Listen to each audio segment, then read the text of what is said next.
আসসালামু আলাইকুম। আমাদের রংপুরের সকাল মোটামুটি আমরা তিনজন ছাড়া বাসায় তো কেউ নাই, সবাই নানু বাড়িতে। এই জন্য এখন সকালবেলা উঠে নাস্তা করতে যাইতে হচ্ছে। আর ঈদের সময় রংপুরে সকালবেলা নাস্তা পাওয়াটা খুব কঠিন ব্যাপার। এখন দেখা যাক কোনো হোটেল আদৌ খোলা আছে কিনা। এই পিছনে স্নিগ্ধর অবস্থা সব থেকে করুন। মুগ্ধতাও ঘুম থেকে উঠে মোটামুটি একটু ফ্রেশ হতে পেরেছে, কিন্তু স্নিগ্ধ এখনো মানে এই যে লজ্জা পাচ্ছে। আর দ্বিতীয় স্নিগ্ধ নাতিদেরকে নিয়ে অনেক ব্যস্ত ছিল। এখন দেখি আমরা আসলে কতটুকু কি হয়। তিনজন রিক্সায় করে বের হয়ে গেছি, এখন হচ্ছে ধাপের ওই দিকে যাচ্ছে। এই যে এখানে সামনে রিক্সাওয়ালার সাথে স্নিগ্ধ বসে আছে, আর এই পাশে এই যে মুগ্ধ। মোটামুটি এখন দেখা যাক আদৌ কিছু পাওয়া যায় কিনা। রংপুরের যে রূপ সেটাও বেশ সুন্দর। মোটামুটি বিভিন্ন দোকানপাট এই যে দেখবেন খুলছে, ফলের দোকানগুলো, আবার মার্কেটগুলো এখনো বন্ধ। আর আমরা যাচ্ছি আমাদের নাস্তার জন্য। রাজশাহীর সাথে অনেকটা মিল আছে এই সকালবেলাটা। ঢাকার বাইরে আসলে যে ভাইবটা দেখা যায় সেটা হচ্ছে যে আস্তে ধীরে একটা সুন্দর সকাল, যেটা সাধারণত ঢাকাতে উল্টো। একদম সকাল থেকেই সবাই খুব ব্যস্ত থাকে, এখানে সে ব্যস্ততাটা নাই, যেন আস্তে ধীরে আর মোড়া ভেঙে সবাই উঠছে। খোঁজাখুঁজির পরে এই হোটেলটা খোলা পেলাম, তবে বেশি কিছু নাই, শুধুমাত্র পরোটা এবং ডিম ভাজি আর ডাল। আমাদের খাওয়া দাওয়া শেষ, মুগ্ধ স্নিগ্ধ হাত ধুচ্ছে, এখন আমরা বের হব। করে বের হয়ে আমরা এখন মেডিকেল মোড়ের দিকে যাচ্ছি রিক্সাতে। আমাদের হচ্ছে এখন টার্গেট, আমি মূলত বাস ধরবো এবং নানু বাড়িতে আবার ব্যাক করবো, আর মুগ্ধ স্নিগ্ধ থেকে যাবে। মেডিকেল মোড়ে যেয়ে দেখি কোন বাস পাওয়া যায়। টার্গেট বিআরটিসি অথবা গেটলক ধরা, তাহলে একটু দ্রুত যাওয়া যায়, কিন্তু আসলে এটা অনেক সময় সময়ের সাথে মেলে না।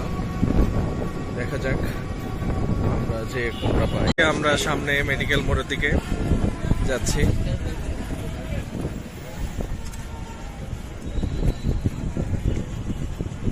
এই যে এখানে যে বাসগুলো থাকবে এর মধ্যে থেকেই হচ্ছে কোনো একটা বাস ধরতে হবে। এখন দেখার বিষয় যে আমরা ডিরেক্ট বাস পাই নাকি ভেঙে ভেঙে যাই।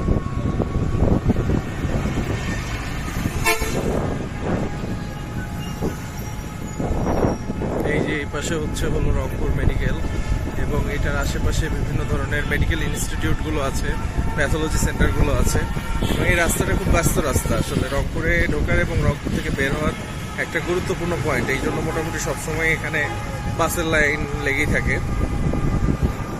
তবে যদি ঢাকার কোনো বাস পাওয়া যায়, যেটা মনে করেন যে ঢাকা থেকে যাচ্ছে এদিকে, তাহলে আমরা খুব দ্রুত পৌঁছাতে পারবো।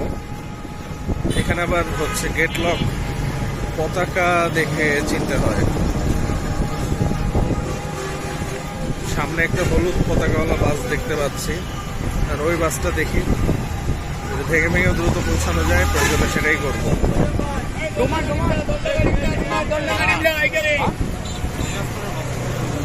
এই যে সামনে দেখি এই বাসটাতে করে আমরা যেতে পারি কিনা। এটাই আমাদের বাস, এই বাসে এখন উঠবো। মোটামুটি ভর্তি হয়ে গেছে, এখনো কিছু কিছু সিট ফাঁকা আছে। এখন কখন ছাড়বে দেখা যাক। মূলত দেখা যায় যে এরা দাঁড়ানোর যে এই যে স্পেসটা থাকে এটাও ভর্তি করে ফেলে, তারপরে হচ্ছে বাস ছাড়ে। বিভিন্ন ধরনের আওয়াজের কারণে কথা একটু আস্তে শুনতে পাওয়া যেতে পারে। এই বাস আস্তে আস্তে ছেড়ে দিয়েছে, আমরা মোটামুটি রওনা দিয়ে দিয়েছি। এখন দেখা যাক। আমাদের জার্নি মোটামুটি প্রায় 2 ঘন্টার। যদি সঠিক সময় বাস পেয়ে যাই তাহলে 2 থেকে 2.25 ঘন্টার মধ্যে আমরা পৌঁছে যাব। গতকালকেও এরকম সময় লেগেছে। এখন আমরা আমাদের বাস ছেড়েছি, কিন্তু আসলে খুব আস্তে আস্তে যাচ্ছে, একটু যাত্রী তোলার চেষ্টা করছে। এই যে বাস ছেড়ে দিল।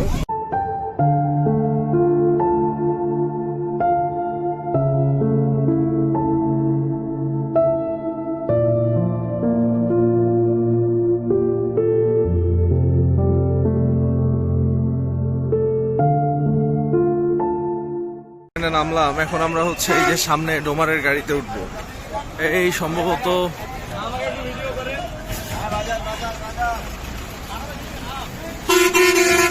এই যে এদিক দিয়ে এই সামনে ডোমারের গাড়ি রাস্তা পার হচ্ছে।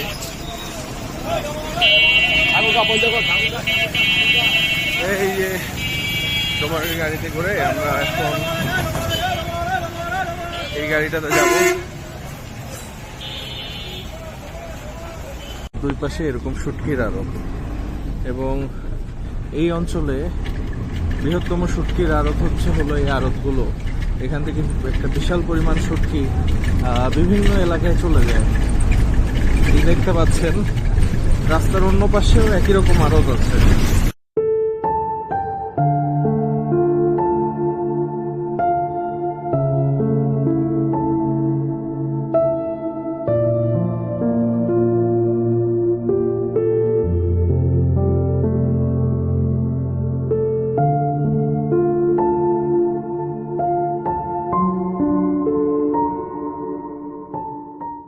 শহরের ভেতর দিয়ে যাচ্ছি।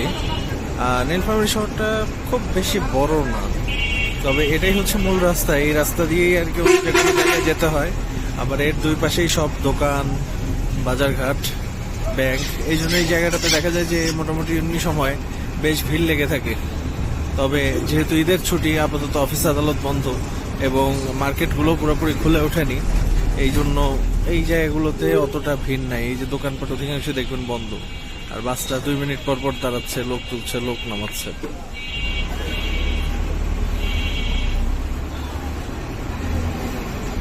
আর খুব বেশিক্ষণ আমাদের হয়তো লাগবে না। বাস থেকে নেমে এখন দেবীগঞ্জের দিকে যাচ্ছি।